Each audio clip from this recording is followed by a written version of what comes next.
All right, our next one here, another alternating one. You can see our alternating part is right here.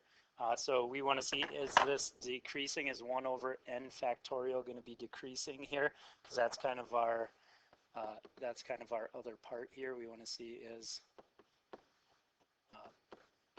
the part without this 1 over n factorial going to be decreasing? So I'd put in the calculator here. 1 over n factorial, if you graph it out, you can see, yes, those terms are decreasing, so we're good there. Is the limit of this one going to equal 0 or not? Well, this one's kind of a harder one to show. Remember, factorial means we're putting in the different numbers here. So if you look at this series, if you put 0 in, 0 factorial is 1, so you get 1 over 1 or 1. If you put 1 in, 1 factorial is also 1, so it'd be 1. So I guess technically that's not decreasing, but as you'll see, the rest of this is. If you put the next number as 2, 2 factorial will be 2 times 1, which is 2, so you get 1 half. If you put the next number in, it'd be 3 factorial, so that'd be 1 over 3 times 2 times 1, which would be the same as just 1/6.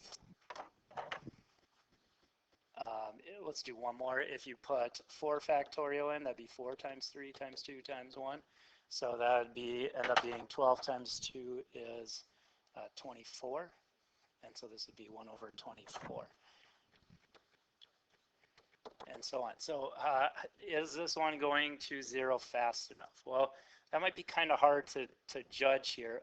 Something we could do is compare this. What if we compare this to 1 over n? So 1 over, if we compared this to just the series 1 over n, what would we have here? Well, 1 over n, I'm going to skip 0 in this, but if we put the other numbers in, 1 over 1 would be 1. 1 over 2 is 1 half. 1 over 3 is 1/3. 1 over 4 would be 1/4, and so on. If you look here, this series right here is definitely 1 over n is definitely bigger, always, or equal to the series 1 over n factorial. Because here they're equal, here they're equal, but every other term after that, now 1/3 is definitely bigger than a 6. 1/4 is definitely bigger than that. 1/5 is going to be bigger than that next term. And what do we know about limit as n goes to infinity of 1 over n?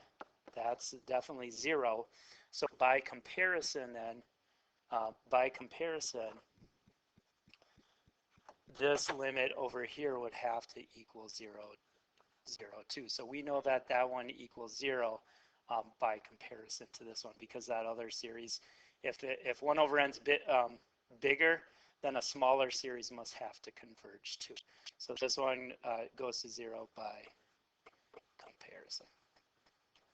And so then if we know that that equals 0, then we know that this limit, the limit of this one is convergent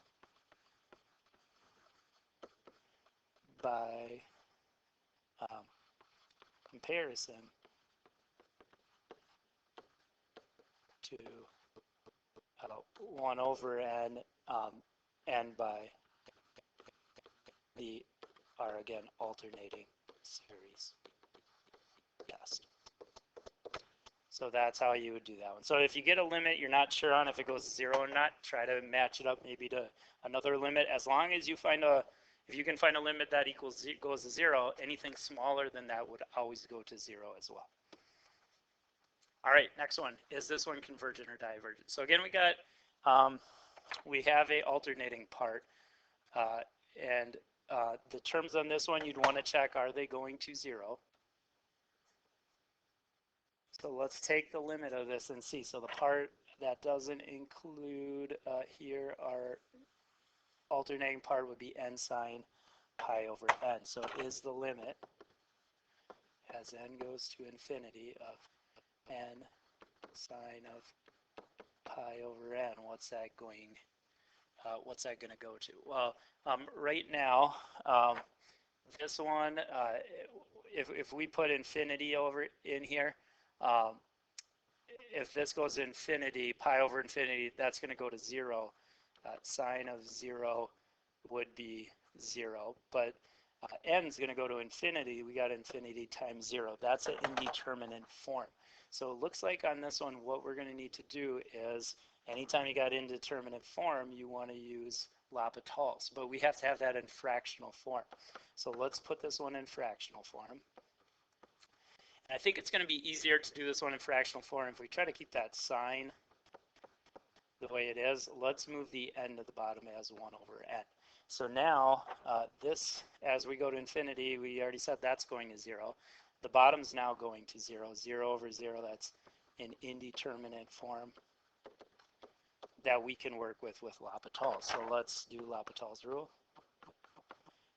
So now our limit here, if we take derivative on the bottom, that's the same as n to the negative 1. So if we do derivative here, that'd be negative 1 n to the negative 2.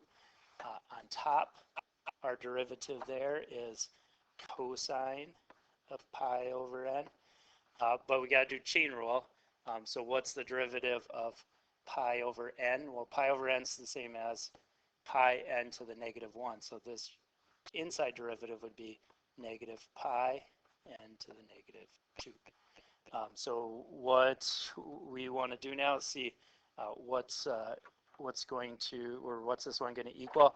We can cancel out those n to the negative 2's because you got one on top, one on bottom. The two negatives would also become positive here. So now this is the limit as n goes to infinity. The bottom is all just 1. So this now would just be pi cosine of pi over n. As we go to infinity, this is going to be pi times cosine. That pi over n, as that denominator gets bigger, that whole top's going to go, or that whole thing's going to go to 0. Cosine of 0 is 1. So we got pi times 1, which would just be pi. So did that limit go to 0? Nope. So this one we would say then is divergent by alternating series test. So the limit has to go to 0 for it to be convergent. All right, last one. Why don't you pause the video and see if you can try this one on your own. All right, let's see how you did here. I wrote this denominator as n to the 1/2 rather than square root. And if we look at this one now, as we go to infinity, natural log, that keeps getting bigger. Square root of n, that's going to keep increasing. We got infinity over infinity here. That's indeterminate.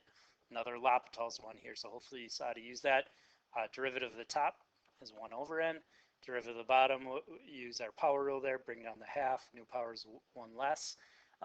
Let's simplify that. So if we multiply by reciprocal, which would be 2, and then move this up to the numerator to make it positive, now we got this. These two can be combined to just equal n to the negative 1/2 or n to the half in the denominator. As we go to infinity, that's going to go to 0. So this one, hopefully you came up with convergent by alternating series tests, because anytime it goes to 0, that's going to be convergent.